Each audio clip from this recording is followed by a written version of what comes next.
Will this go straight to your Facebook page? Yes, we are live on my Facebook page. Yes. Nice. So welcome everybody to another Live Talk Tuesday. Today we are here with Rebecca, and she's going to give us the down low of autoimmune issues. I like to call it issues because I know that in medical terminology, it's considered a disease, but it's not really. Disease to me is like a death sentence. So we're going to go into why it's not. Disease is such a harsh word. So Rebecca, thank you so much for being here with us today. I appreciate you taking the time. It's great to be here. Thanks for inviting me. Yes. And I know that we're going to go over some questions that may be a little personal. So I do appreciate as open as you want to be. If there's something that you're like, I don't want to touch that, just let us know. Because I know that this, just by us talking, this has been a long journey for you. Absolutely. So let's take a little trip back into time and give us the synopsis kind of what it was that made you, like, how did it all start? Because in the beginning, you probably didn't think like, oh, this could be an autoimmune issue. Like, where did that all start for you? It's interesting. That's a hard question. And I think it's a hard question for a lot of people who have autoimmune issues. And first, I do want to say I really commend you and totally agree with the autoimmune issue versus disease. A huge component of shifting to a place of healing versus a place of sickness is to view it as an issue that you deal with versus something that is broken. And I think the reason it's hard to say when did it begin is because hindsight is 2020. I could Monday night quarterback this and say things definitely started when I was a kid, but very minor. And whereas early in my life when I was a kid, I probably had one or two flare-ups, for lack of a better word.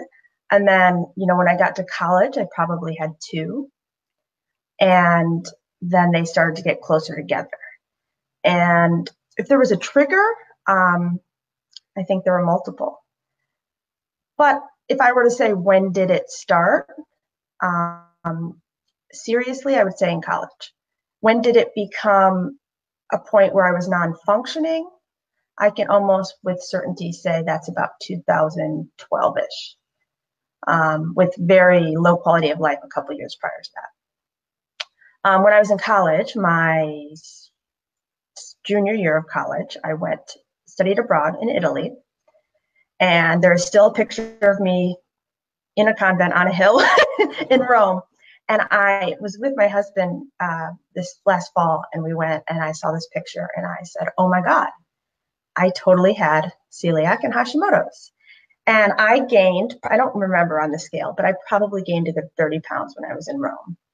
And I was there for 4 months. And all I remember is that the clothes I went with did not fit me by the end. And I just had this bloated look. And my facial features changed a little bit. I didn't look like myself. And I had this belly. And I remember when I was in Rome, and in the most beautiful place that I think in the world, and I'm doing exactly what I want to do. And I had a hard time staying awake all day. And I used to take, we had siesta time, of course. Oh, I took full advantage of the siesta time. I was like siesta time like an hour before. But I had fatigue, and I had probably a cravings for sweets and things like alcohol and all of that. And I also I gained weight. And I sort of fluctuated in weight a lot in my life. It was very easy for me to get skinny. I was always kind of a lightweight. But it was also easy for me to gain weight. And when I did gain weight, I could not get it off. I could get a personal trainer. I could cut back on the bagels, and it wouldn't come off when I wanted it to. It would just come off at some point. So to me, that's a flare up. And obviously the significance of Italy is I was eating pasta and bread for every meal, and I have celiac. And back then, the first kind of person to put it on the map was Elizabeth Hasselbeck, and that was in the early 2000s. So I went then my senior year in college. Today I know that I contracted a case of Epstein-Barr virus. I had mono, completely was not diagnosed. I don't even know if it were diagnosed, if that would matter, because I don't even know what the acute treatment is. But after that point, I was never the same. I had fatigue throughout my senior year. I had to get extensions on some of my finals. And I could have a 40-page paper due in an hour, and I could totally roll over and take a nap and not even worry about it. Those were, so in the early days, I would say it would be like weight gain and fatigue, weight gain and fatigue. And I think for a couple of years after the Epstein-Barr, I mean, I was myself, but I was a more muted version of myself. And then after that, I would say my next flare up was probably in 2002. And that was, so we're talking 1999 or 1998 and then 2002. And then after that, I was probably on some level dealing with regular symptoms. And 2002 was significant because I remember it happened February and it was after 9/11. And I had to check myself into I started therapy, talk therapy, and was diagnosed with chronic depression. Later, a couple of years later, I was diagnosed as bipolar 2, which I have since learned was completely inaccurate. And, I am very weary of mental health diagnoses because we have so many of them. And yes, I believe they may be true, but I also think we have an epidemic of thyroid disease that often, and celiac, that are two of the most, I don't have exact statistics, but two of the most underdiagnosed and undertreated. So, we have this epidemic of things that aren't even being diagnosed, yet we're throwing psych drugs at people. So that's sort of the timeline. And then I'd say after 2004, the symptoms I was dealing with were similar to bipolar 2. Not bipolar 1, but bipolar 2, which is considered to be, categorized as slight hypomanias, periods where you're really productive or periods where you're irritable and angry, very moody, but not like on a high, like I can fly mania, and deep depressions. I can correlate that 100% right now to my thyroid going up and down. And what a lot of people, sometimes Graves, which is a thyroid disease, can turn into Hashimoto's, but also just when your thyroid is when there's an autoimmune attack. So if I was eating gluten, which I also had celiac, so I had a lot of reasons for gluten to cause my body to attack itself. Gluten would just cause my whole body to go haywire. But, in terms of, if we're talking specifically about thyroid disease, what happens is the autoimmune attack, and this image for me is very important for people to get because, we go through life, all of us at some point, and I'm 35, right now I'm 41, but as I, got older, I'm getting older. These aches and pains, this issue is just about getting older. Yep. We are not designed, that would be cruel of God to give us bodies that were designed to have us suffer for 40 or 50 years. Falling apart, right.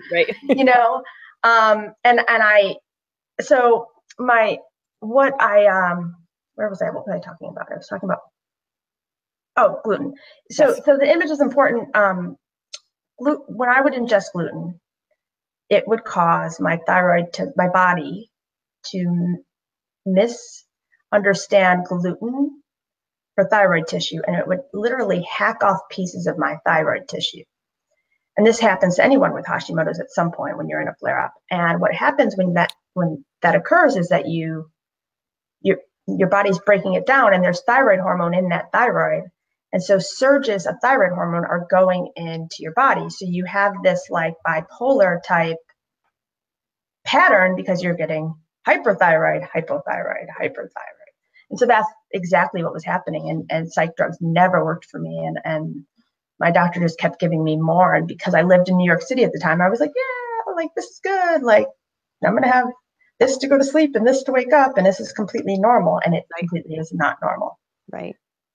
So during this is what I find absolutely amazing, that you were able to connect this, because weight gain in college, freshman 15, right? I mean, These are all things that, being tired, being lethargic, feeling depressed, these are all things that in a, I don't even want to say regular, because what is normal, but in a medical world, Yeah. would be diagnosed as this, that, or the other, or there would be some reasoning behind it of you're feeling this way because this, that, or the other.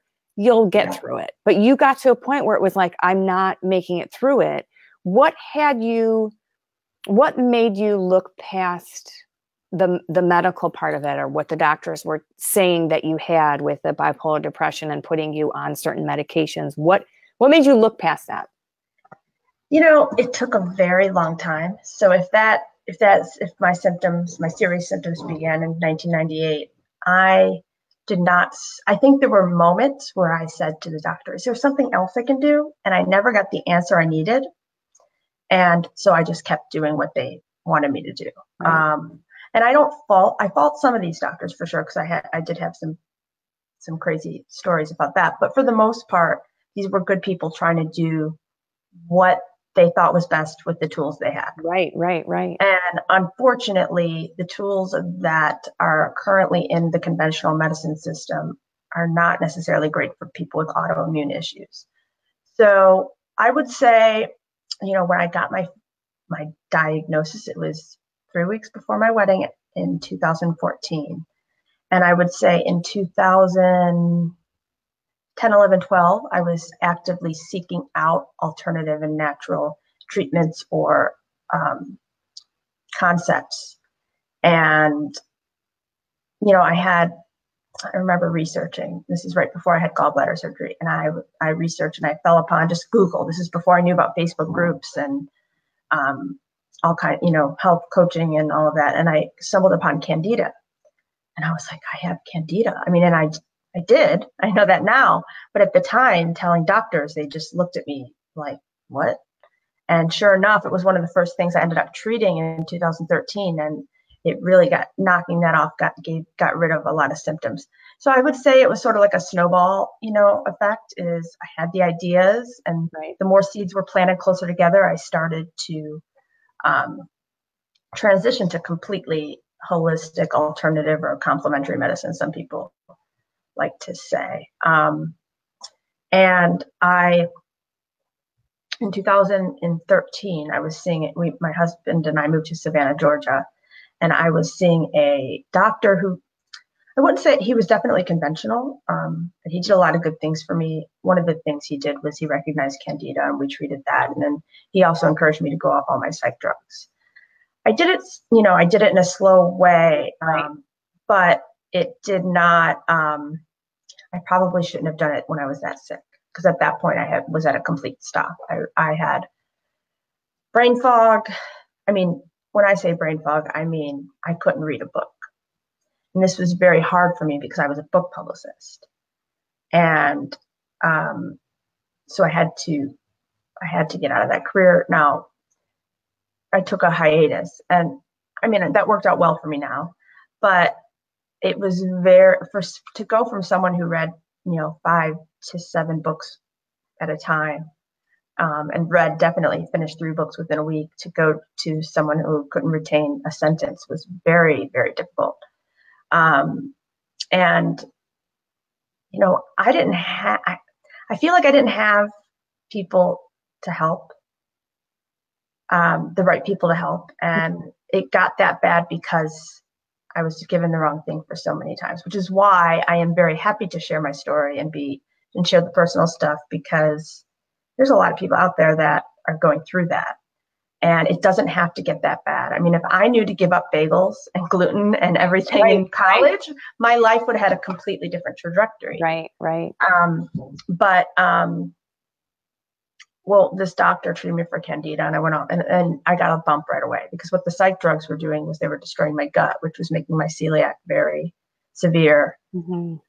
And then I started to see a local holistic nutritionist in Savannah, Georgia, Dr. Tassie Hargrove, which I say her name because she will always have a special place in my heart, because, and I know I've told you this story, and the story of my diagnosis. Mm-hmm. And I had started seeing her in May 2014. And when I went to her, she's a functional nutritionist and chiropractor. And she started with food. That food, I mean, yes, supplements, but I went in and I did a little, urine test screening where she was able to measure my adrenals and a lot of things at the time that meant nothing to me. Right. But, we went in and I remember being just like so excited and so nervous. But she measured it and she put me on an elimination diet right away. And now, up to that point, I had been experimenting with an elimination diet, but I was doing paleo on and off. But when the mood struck me right, I wasn't allergic to gluten. Right. Oh, no, that sandwich looks really good. Okay. Right. Oh, I feel sick later. No, it'll be okay. It's not the gluten, that denial. The denial is so strong when it's something that you want, and it's eating is a social thing, and we're taught to have so many emotions tied up with food, and so like saying no to a cupcake that someone made for you is considered offensive. So I probably ate gluten every week, and gluten, there's a lot of allergies and sensitivities, and we can go into that totally for hours as well, but right. Is one of those things that if you are not 100% avoiding gluten, there's no point. You're just stimulating an autoimmune attack. Right. So that was what was happening. Is I would have a couple of days where I felt good, and then I would have a couple of days that I felt bad, and I was like, it seemed so erratic. So Tassie put me on a strict elimination diet, and I felt like every time I went to see her, more foods were taken away. What she basically worked me towards was some version of kind of a tailored version of autoimmune paleo.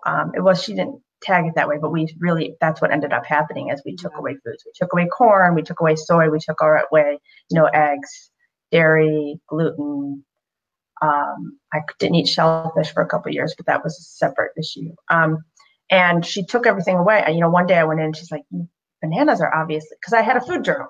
It was a very strict food and symptom journal. And she would look at it, and she was so good at, I remember her saying, no bananas. She was spot on.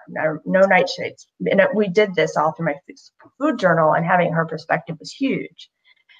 With me, she did a lot of diet intervention first. And while I did have a case that would not be successful 100% of the way with diet, what I will say is that it was huge for me, because whenever you can remove variables that are triggering an autoimmune attack, it makes, when you actually spend the money on a test or a treatment, it makes getting to the root of it and being able to be effective with it, it's like 10 million times more effective. Anyway, I'm sidetracking. So this went on for the summer, and then in the fall, I was still having these symptoms, and we could not figure out what it was. I was keeping a food journal, and I must have still been cheating on gluten. I don't know. I would go like 2 weeks, and I'd be like feeling great, and I just had so many. And I remember going into this bakery, and they said, "Oh, people with gluten sensitivity don't have a problem with our gluten. Like, this is like, we soak our grains and all this." Not true. I did. Completely not true. What do we lie to ourselves? Because I wanted to hear that lie. Yeah. But yeah. At a bakery? Yeah. Yeah. So what happened was I went into her office one day, and this is after seeing her like 4 or 5 months. And the reason she's my hero is at the time, she was taking seminars from Dr. Dadis Karazian, who is currently another, I have a fan, doctor crush on him. And I think most people with AI do.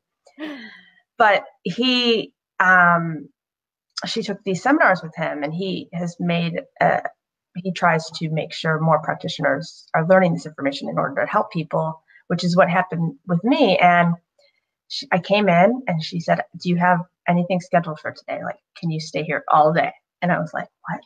And she's like, "You're not leaving here without a diagnosis.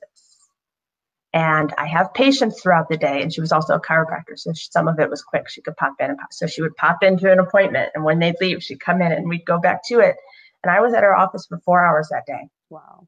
And what we did is we took her seminar notes and her seminar manual, and we cross-referenced my symptom and food journal with my trauma history, physical, environmental, emotional traumas, And, my big flare-ups and hospitalizations, and what we ended up with was Hashimoto's, celiac, and autoimmunity of the cerebellum, all three of which have been absolutely correct. And then the cherry on top was severe B6 and B12 deficiency, which I later discovered was pernicious anemia. So she sent me with a list of labs and said, go, to your MD and get these. And sure enough, it was very black and white. It was all true. And so that was amazing. And from that, I lost not that weight was my goal, but right. It's a side effect to giving your body what it needs. It really is. But right after that, it was 3 weeks before my wedding, and I lost 20 pounds, and my dress was too big, and I didn't my fitting, I couldn't get fittings close, because they were already done. Right. Anyway, that was a funny memory of my wedding, is being self-conscious because my dress was too big, and I was laughing because but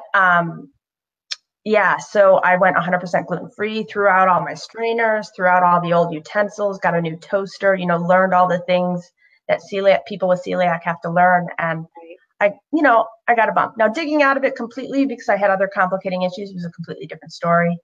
But that was it was like a 50% bump up in terms of, because I had 80 plus symptoms. Right, so. Right. That's, and those 80 plus symptoms, let's just say that they took half of them, believed half of them, gave you medications for half of them, which caused other side effects that flared up. Of course. So it was just and that's going to lead me to my next question, because, you found out, you found a doctor that took a lot of time, she wanted, we need you better.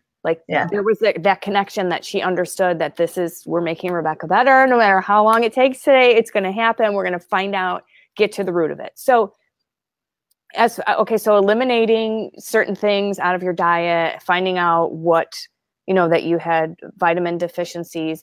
What actually was there another course of treatment outside of the elimination? What did she recommend for you to continue in your healing? So a lot of it was elimination and supplementation and finding that. I had a really, really horrible flare up later that year where I was so weak that I couldn't pick up a fork, or I couldn't lift my head in the morning. What it ended up being was severe iron anemia, which was a result of parasitic infections. Now that was a whole other, so I had to spend years. It wasn't, and then we moved to Tampa, so I had to switch practitioners, but getting rid of parasitic infections that I had took years. And that was mainly because of just not going diagnosed so long, and my gut just basically becoming a swamp. I hate to, another thing. That's, but I dug out of it. I dug out of parasites, and then we discovered heavy metals. We discovered, obviously, psych drugs being a huge root cause, and going off of all of those. I still have one that I need to get off of, and that's the next year's goal. But heavy metals, parasites, I discovered, and going back to my college days, I had severe, I don't know if severe is the word, but I had reactivated Epstein-Barr virus. And so I was dealing with that is the number one cause of chronic fatigue. Mm-hmm. So people who have chronic fatigue syndrome, it's usually because of Epstein-Barr virus. And it's also a huge factor in Hashimoto's. Yes. Other root causes, I really had them all. I had found out I had an infection in a tooth abscess that I had for 5 years. Again, your teeth and your gut. I had 3 concussions throughout, since from 2004 onward. Interestingly enough, my first severe concussion when I got post-concussive syndrome right after was about within the month that I got diagnosed with bipolar 2. Wow. So interesting. How that was even allowed to diagnose someone when they're in the middle of concussion syndrome? Yeah. I don't know, and I obviously was not working with a fully functioning brain, so I couldn't have dissected that. But concussions are a huge thing for people with AIs, and there's a cascade of hormonal things that happen from that. But so that was, I forgot the question we were Sorry. I'm just like so amazed, like, oh my God. So I think what I was saying was, as far as treatment outside of elimination diet, what else have you done besides taking like this long path that some people would have just said, forget it, give me the meds? Like where are you at today as far as, do I need a ton of medication versus what I was on before? Like, where are you at today with things? It's a marathon for sure. So I'd say 2014 with my work with Cassie was a huge turning point, and I continue to have turning points every year. I'd say this year has been what I would consider like my healthy year. My Hashimoto's is technically considered in remission. I still have flare-ups and I still have these other root causes to deal with, but my thyroid numbers generally stay pretty good, neutral with no antibodies. But I figure skate. I started figure skating in January of this year, and I have not missed many practices. I work pretty much full time between, my business, my PR and other businesses. I live a really full life. I travel. I manage it. A lot of what I do, I still work with a functional nutritionist. I have a functional medicine doctor in Atlanta that I see, and I do a lot of body work. I do things like myofascial release, visceral manipulation, cranial sacral, depending on what I'm dealing with. And a lot of that is and again, this is another great separate conversation about just releasing emotional traumas from your body and your tissues, and kind of integrating the emotional with the physical. And so that's my main focus right now is continuing to just release layers of sickness from my body. So, and I continually get better. I keep a very detailed food, symptom, and supplement medicine journal, and I regularly come off medications instead of going on. Because of the complexity of my case, it's ongoing, but my quality of life, I would say, is 95%. Yeah. I mean, it's very, like, I can't even imagine the amount of notebooks or Google Docs or whatever that you're keeping your food journal in. I cannot even imagine, but the fact that you've been diligent with it and cross-reference things is huge, because some people don't, and you bringing it out is huge, because some people don't understand how important our nutrition, what a role it plays, and vitamin deficiencies, and sometimes just tweaking that. Like your case, like you said, is just way different than a lot of people with autoimmune issues. Yours is like a ginormous case, as if I want to put it that way. And and it's been a very long journey. And some people just can trace it back sooner. Like you just had said, if you had figured things out in college, you would have been like, I could have been the president of, no, just kidding. Right. Not want to be. You could have tried. I mean, but I mean, it's amazing to me, because like we could go on for 4 days talking about your story. And I mean, like, we may like break that up into other lives, because like just the fact that, you said, well, I think it started when I was a child, but there wasn't, what did we know about things like that then? And then in college, there was this issue and that issue, but we didn't think about it.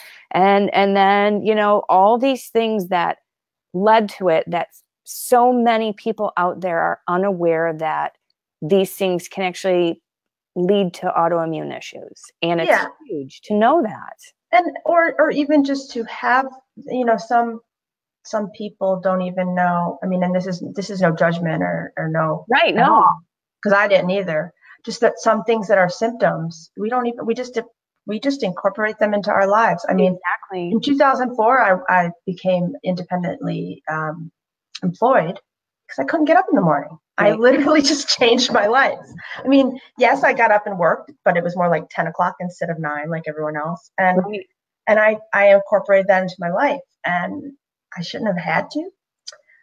But I think just two things that I would love for people to take away is, one, right now, when people see me, I'm eating the kale and I'm not eating the sugar, and I drink water and I don't drink coffee. this has not always been me. And people look at it like, oh, I wish I could do that. Like gosh, you're such a saint. Like as if I was always drinking the green juice. Right, right. Which is so not the case, because there was probably a couple years when I lived in New York where there was not a vegetable that touched. Right, know, but this is what I had to do to dig out of it and live my best life. So a lot of the healthy people did not start out this way, number one. And that if someone does, I know I have a friend who decided to become pescatarian when she was in her early 20s, and she's super healthy. And gosh, I wish I had that perception in my early 20s, because again, it would have been completely different. So one is there's no judgment on where you are now is where you are, and you can do this at any time. That's number one. But the other big thing, and is like my number one, thing that I just wish the world would know, is that I got diagnosed in 2014 through a food journal and through just comparison. I had 3 endoscopies at that point. Endoscopy is considered supposed to be the best way to diagnose celiac. Okay, so that's a big false thing, because our small intestine is so long. If you have a biopsy that's microscopic, we don't disease evenly. Right. So endoscopies, false negatives all the time. So if someone says, I've gotten a false, I don't have celiac, I don't have a gluten issue, doctor told me, well, the chances are you had a false negative if you're experiencing symptoms. I also had probably over the years 8 to 15 celiac panels done on my blood. Not one showed up positive. Wow. So, but when I went to do the genetic test, it was, again, black and white. So it's about knowing what to test and knowing how to read the results. A lot of conventional doctors don't know. And that's the example for celiac. The example is very similar for Hashimoto's. There are different stages of the disease, and a lot of doctors just test TSH, and that will not do it. So that's really important. So if someone watching this has had testing and they have symptoms, second guess, get copies of everything, and get a second opinion from someone who specializes in autoimmune illnesses or issues, or functional medicine doctor, naturopath, any of those, or someone who's gone through it. Just ask someone. or ask in the comments below, because Rebecca she's got some answers. I mean, just like you said, it's a marathon. Everything is a marathon with our health and wellness. And you've definitely been running that marathon for quite some time. And just like you said, if anybody can take anything away from this, in my words, is don't give up. Absolutely. It can be a very hard road. I mean, clearly you went down it a couple times, like this and like this and like this. So it's just like you said, being your own advocate and knowing the questions to ask, knowing what kind of specialist to go to. So if anybody watching this is gained anything, or kind of went, oh, that is me, I had that when I was a kid, or this or that, whatever has got you in this point where you're like, I need to ask the question, post it below, message one of us, because this is what needs to be done. Is people need to share the stories of their marathons with other people, so we can live the best life we're supposed to live, and not chalk it up to, well, we're getting old, that's why we feel this way. Because I jokingly will say that, it's just because I'm old. And I'm like, no, age is just a number. It's just a number, and you deserve to live a full life. And I mean, you're ice skating out there and you're doing competitions, and how many years ago you were, I can't even get out of bed. So you've definitely turned, you've got a lot of knowledge now because of what you went through. You're out there helping other people with it. And I think that's huge, because many of us have these stories that need to be out there, and we need to let other people know. So is there anything else clearly we are going to have a conversation in a few days, and I'm gonna be like, look, we need to talk about this on another interview. And but just based off of this, is there anything outside of those last 2 points that you added that you feel like I need to put this out there? No, I just hope people hear that. And what I'll do is I have somewhere on my computer a list of the original I think it was 82. I've lost count at some point. Symptoms, but maybe we could post that in the comments if there's any weird symptom. You can see just what is related to gluten and environmental toxicities, because heavy metals was one of my number one root causes. So yeah, that one I would love to do another, because that's like, what? That is like crazy. And that eye that I just did will be the still shot of this video. I know. All the time I get it. So with that being said, if you're in this boat of you're like, my health is just not where it should be, I don't feel right. Again, you had normal test results. Let's wait and see what happens then, because everything's normal. I don't know what to do. You are not alone.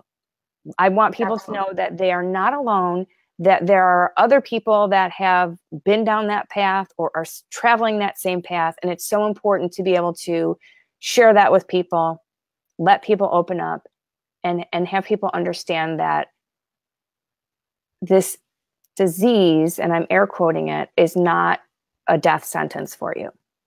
Absolutely not. There's light at the end of that tunnel. Yep. And trust your gut. Yeah, literally. Yeah. Literally. So I think we can close it out with that. I really like your last 2 points of giving it, the whole, like, this is what I'm leaving you with. I feel that just closing it out with letting people know, definitely, I say it again, you're not alone. Always ask questions. Always be your own health and wellness advocate, because in the long run, sometimes, like you said, you don't fault the doctors, but sometimes they don't know either. They don't know, like, I mean, I can't put you through all these other tests because I don't know what tests to order for you. And that's kind of where, when they don't know and they're at their wits' end, they just don't know. And we don't know what we don't know either. So, I mean, it's just, that's kind of how it is. So huge, lots of information that came out today. So please, if you're hopping on at this last minute, go back and watch the full episode. Rebecca, I want to thank you so much for joining us today. I appreciate all the information you gave us. I think it's going to hit people right here, and they're going to take it miles, and it's going to change a lot of people's lives that we're not even aware of right now. So thanks for having me. You're doing great work, Melanie. Well, thank you. You are too. So if anybody has any questions for Rebecca, post them in the comments. She'd be more than happy to answer them. And do the 2 doctors that you talked about, do they have websites? Absolutely. Okay. Yes. Put those in the comments just so people can kind of just look at, maybe they'll find some information there that may help them also. Yes, absolutely. All right. So we're going to end our Live Talk Tuesday here. I want to thank everybody for hopping on. And if you're watching the replay, we appreciate you catching us at a later time. And we will see you all next week for Live Talk Tuesday. Take care. Bye-bye.